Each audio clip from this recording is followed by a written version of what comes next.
Welcome to this edition of On the Scene. I'm your host, Frank Poulin, and today we're going to be talking about this year's hurricane season, the projections, and what you can start doing now to prepare for hurricane season. Stay tuned and join us after this break.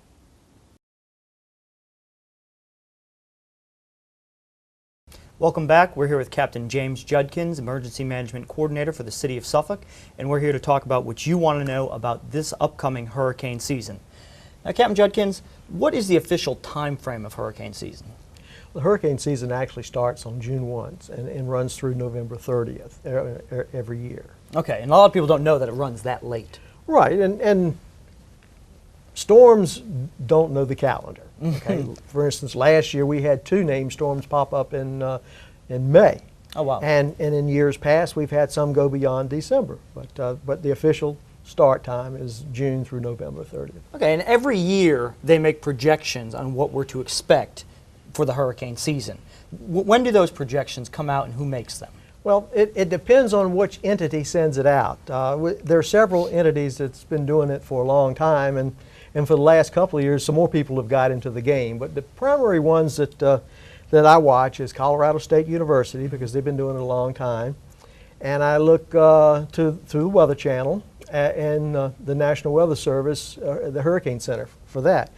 And they offer pretty good perspective between the two of them. As far as those that come out early, Colorado State University usually brings that early. They actually do some projections in late December. Oh, wow. For the season, and they just updated those in April, and they'll update them again about halfway through hurricane season. The Weather Service is a little bit more conservative. They usually bring out theirs in the last part of May, which they just released theirs last Friday. And then the Weather Channel, they usually come out in early May with that. But all of them, the figures are not exactly, and some of the figures are a little different in the way they display them. But basically, those 3 entities pretty much project that we're going to have a pretty active season this year.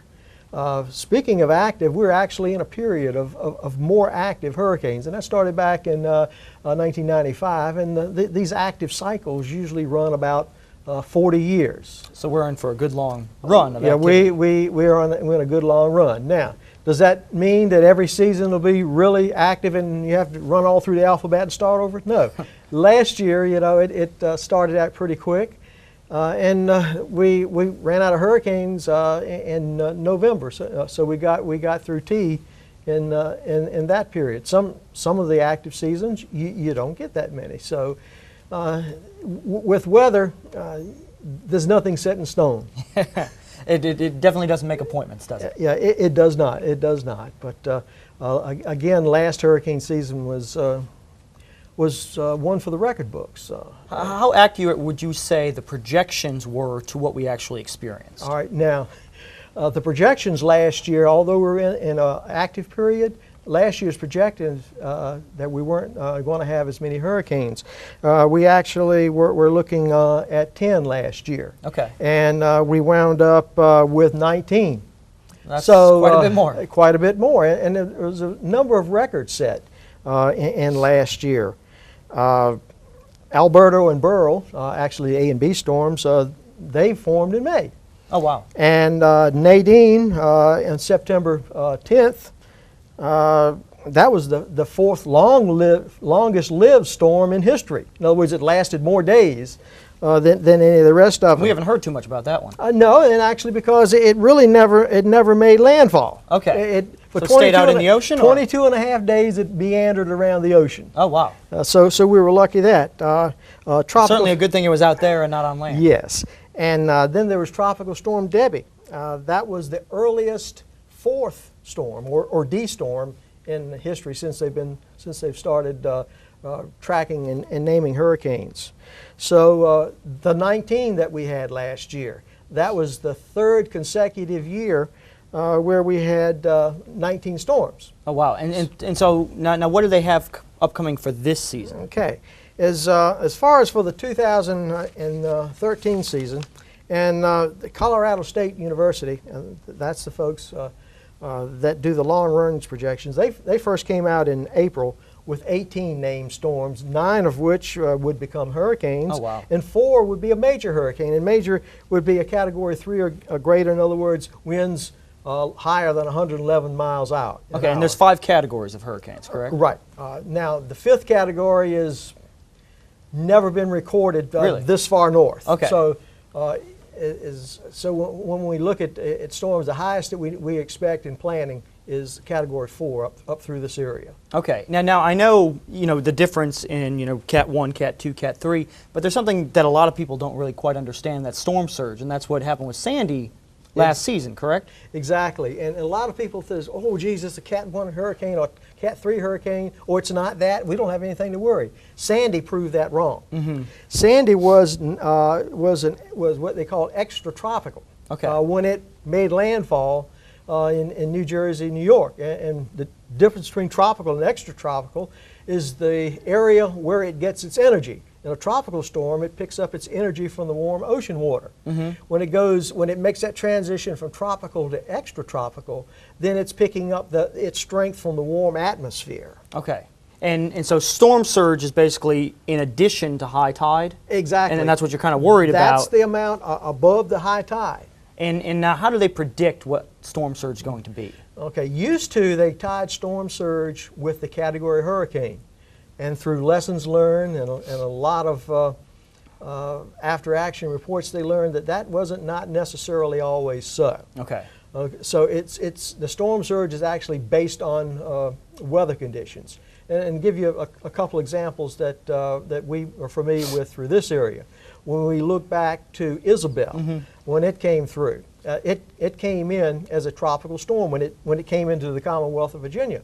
However, the high tides associated with Isabel was equal to that of a Category 2 hurricane. Oh, wow. Okay, and the year before that, they actually, and they being the folks at the Weather Center, at the Hurricane Center, actually read, hey, there's enough data for us not to be able to tie storm surge to the strength of a hurricane. So it depends on how that hurricane interacts with surrounding weather conditions. Okay.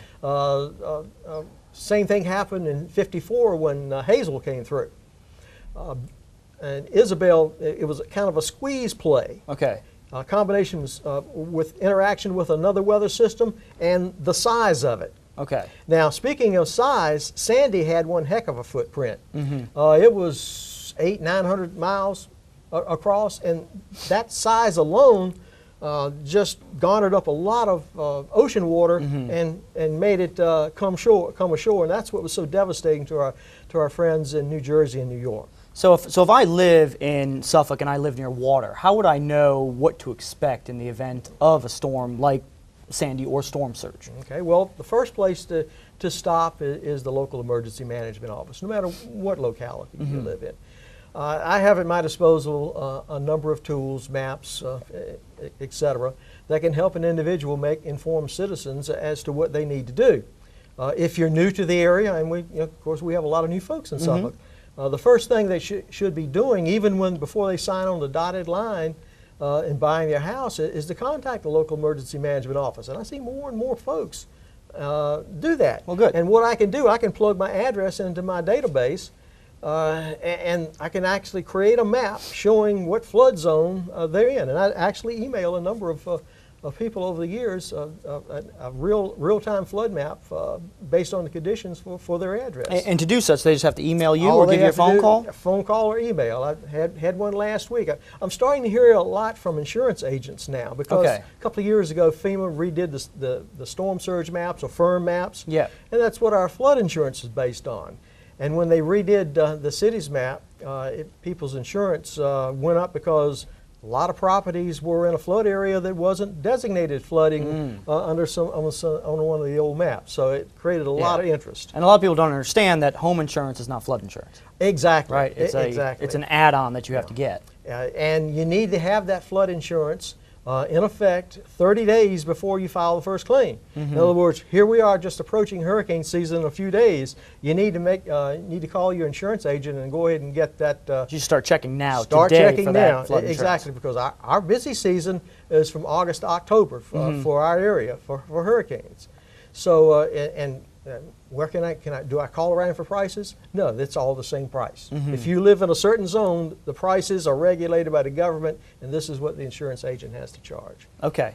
Now, what do Suffolk Fire and Rescue and the City of Suffolk do when they know a hurricane's coming? What kind of, I guess, projections do they make so that they can ensure the safety of its citizens? Well, when a storm shows up on our radar, we start monitoring it constantly, and I'm giving regular reports to the city staff, the manager, and all the department heads. Things that they need to know to make good, sound decisions for the operation of the department and for the well-being of our citizens. And of course, 72 hours out is when we really start changing things a lot with the way we do. But as the storm approaches, I'm watching it from the day it forms, no matter where it is, to it's gone. Yeah. All right. So I guess what's the biggest storm you've seen in this area, and how would you equate that with people needing to kind of know what to expect during hurricane season? Well, in my professional life, obviously the strongest storm that I've seen in the city of Suffolk is Sandy. Now, in my lifetime, the strongest storm that I've seen affect the city of Suffolk is Hurricane Hazel in 1954. Okay. Now, the funny thing about Hazel, and most people remember Sandy, Hurricane Isabel, because it's recent. Mm-hmm. But most people don't realize that the last time the city of Suffolk had sustained hurricane force winds, and that's winds in excess of 74 miles an hour for 3 minutes. Mm-hmm. It was 1954. Oh, wow. When Hazel came through. Okay, what kind of damage did that do then? At that time, it pretty well damaged, just decimated the warehouses, the peanut warehouses we had in Suffolk. Really? Because at that time, there were wood frame with tin roof. Okay. And there wasn't a one that had a roof left on it following that. Now, Hazel did come a little later on in the year, so you didn't see the tree damage that you had. But when Isabel came through, there was still a lot of leaves on the trees, so we had a tremendous amount of tree damage. Oh, wow. Now, you've certainly heard about hurricanes in the region, and when we come back, we're going to talk about emergency preparedness and how you can prepare now for hurricane season.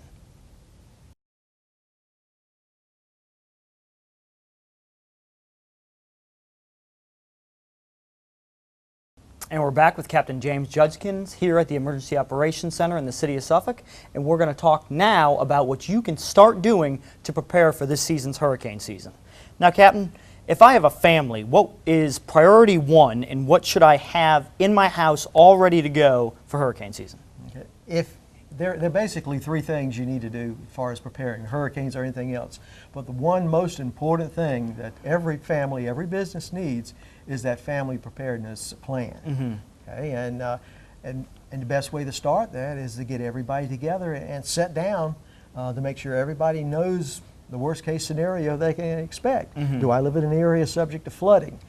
Do I just have to worry about do I have to worry about the big trees that are in my yard falling on my house? What happens if I can't get out to go to the store? What happens if I lose my electricity? Mm-hmm. Do we have any critical systems in our house or business that depends on electricity? So you have to find out what can happen is the first step right there. Okay, and then after you find out what can happen, now obviously you want to sit down, talk this over as a family, then what kind of goes from there? Well, I guess you kind of think about the worst case scenario and then you work from there. Exactly, and we're talking about hurricanes here, and the two basic things that you worry about in hurricanes, and that's the flooding and tidal surge. And, and I mentioned both of them because they're both separate entities. And in the city of Suffolk, we can see a couple of different kinds of flooding. We can get that tidal surge and tidal flooding that we get from the Nansemond and its tributaries.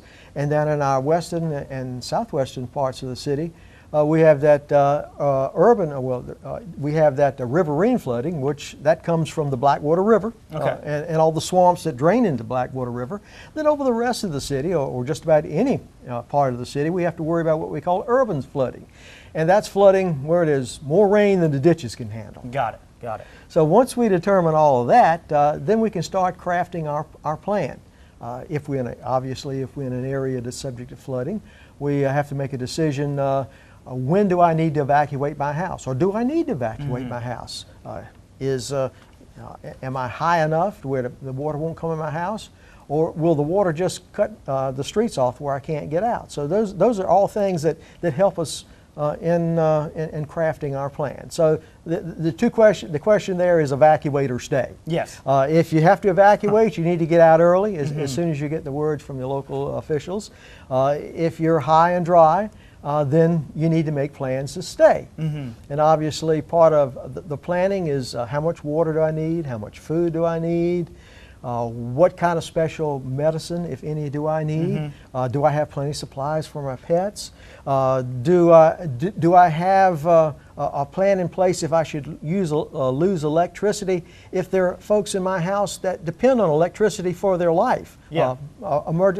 all of the life support systems, and that's something else you have to plan about. We try to tell everybody to plan to be on your own for at least 72 hours. In some storms, we actually could stretch that, but at the very minimum, a person should plan to be on their own for at least 72 hours. Okay, now I know in this region, when you first get news that a hurricane's on its way, the grocery stores are packed, Rite Aid's packed, Walgreens packed, the shelves are cleared of water and everything else.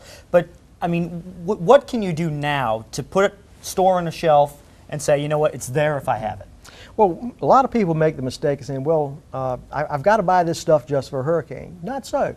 There are many things in a disaster supply kit that you can use every day, in your diets every day. Now, obviously, some of the things are not as healthy as some of the other things that we could use. Some of your canned meats, obviously a high sodium content, but there are things out there you can get in the category of what we call non-perishable food items. Some good healthy alternatives, the tuna fish, canned or in the little packages, and they make chicken the same way. And there's also salmon and there's mackerel, also prepackaged like that. Fruits, vegetables, dried fruits, nuts, water, a good supply of water, a gallon a day per person for everybody. And then let's not forget the pets.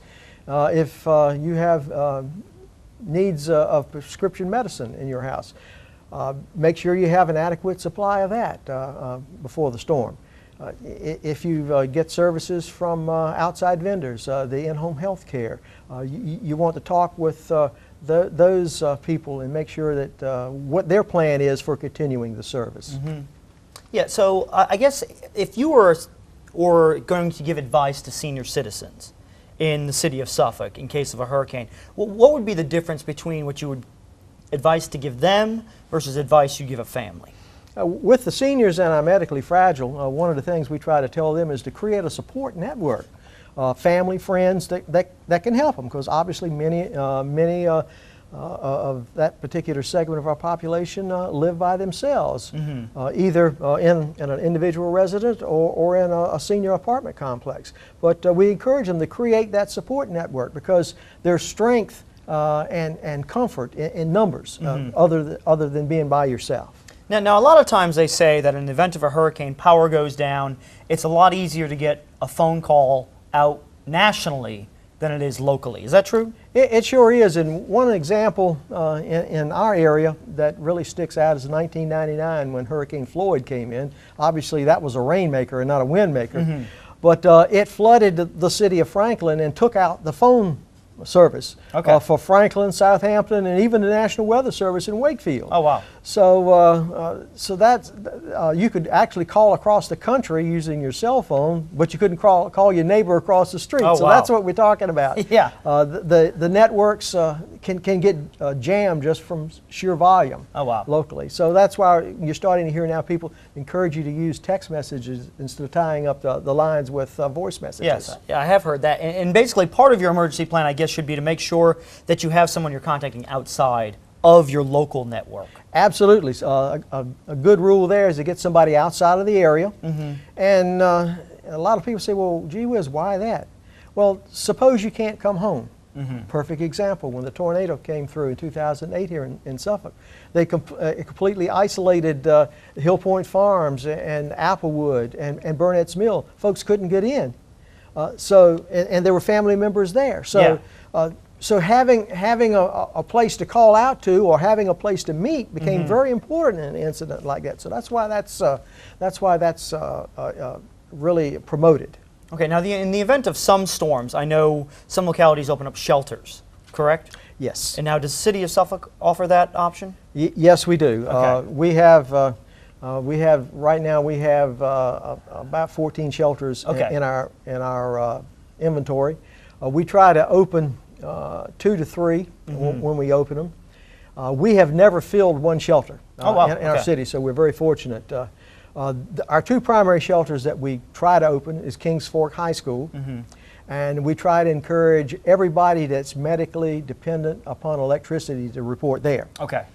And then the Nansemond River High School is our other one, and we try to encourage everybody that has pets to report to that. That's our pet-friendly shelter. Oh, nice. Yes. Okay. Now, I know like a lot of times projections are one thing, and then the storm comes through and people are like, it wasn't that bad. And so the next storm that comes through, you say, oh, it's going to be a Cat 3, get out now. But they say, it's not really going to be that. How do you know when to take a hurricane warning seriously, and what time frame should I really be thinking about I should evacuate? Well, anytime the hurricane warning comes out, you need to make some serious decisions with the well-being of your business or family. But the best information, of course, will come from your local officials, your local emergency management. Get that. The weather forecasters in the area have partnered with us really well. Oh, good. So we're getting that one message out, and they're actually getting area specific as to what area the greatest danger lies to. So we're getting the local message out with a lot of force from the local meteorologists. Then again, a lot of good information comes out through the social media now. Yes. So that's become real important. And I know that the City of Suffolk is prepared in the event of an emergency. We recently built this Emergency Operations Center, correct? Yes, we have. Now what integral role does this facility serve in the event of a hurricane? This is where the city operates. Okay. The city manager, all her staff, all the emergency responders, they're here for the duration of the storm. If there's a long-term recovery, we're even here for the recovery period. From the time the storm starts impacting the city to the time that the recovery rebuild process, we're here. This is where the city runs. So basically the municipal building in the event of a storm transplants here. Well, the key department heads Okay, for that. Not everybody there, but the key department heads that actually have a role in emergency operations come here. And we talk about public works, public utilities, media and communications, finance, and the list just goes on. And it looks like you guys get up-to-date weather information by the second, correct? Absolutely. We've got a number of sources. I've got 3 layers of information that I get. I get it through text message, I get it through the internet, I get it through satellite, and we actually get it through teletype, and that's just a backup. So we've got a number of different methods that we get the information. So if something goes down, another thing definitely will back that one up. Right, exactly. Of course, there's always a time when it's a possibility you could lose everything, but when you've got at least 3 layers of redundancy, there's a good chance that information flows. So it's safe to say you are definitely prepared in the event of an emergency. Absolutely. You know what to do. You got it outlined. So what would be the #1 takeaway for people at home if in the event of a hurricane, what to have ready to go, and what kind of numbers, what kind of resources the City of Suffolk provide, just kind of information-wise? Okay, well, a good source of resources or area to go for resources is the emergency management webpage in the City of Suffolk, because we've got the emergency contact numbers, obviously your police and fire non-emergency numbers along with the 911, but we've also got the emergency contacts for your gas companies and all the electric companies that serve the city. So that can give you a good starting point when you're reporting outages, power outages and gas outages. And if people have any questions, are they free to call or contact Absolutely. you? And I'm free to provide programs for any of the churches and civic leagues that need a program for their regular meetings. Oh, wow, great. Well, folks, you've heard it here first. Captain James Judkins, Emergency Management Coordinator for the City of Suffolk, and you've been watching On the Scene.